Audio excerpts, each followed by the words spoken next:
আজ আমি আনারসের চাটনি করব। তাই আনারসটা কেটে নিয়েছি, মিক্সিতে একটু গ্রাইন্ডার করে নেব। এই চামচটা 4 চামচ চিনি দিয়ে আনারসের সাথে গ্রাইন্ডার করে নিচ্ছি। এবার আমি এখানে চাটনিটা করে নেব। একবারে ফাইন করে দিয়েছি।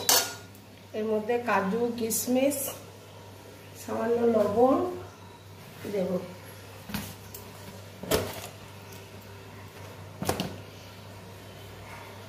এক চিমটি লবণ দেব আর কাজু কিশমিশ দেব।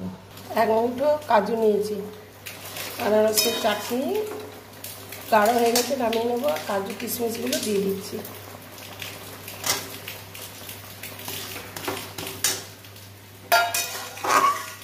হ্যালো বন্ধুরা, আমার কাজু কিশমিশ দিয়ে কী বলবো আনারসের চাটনি।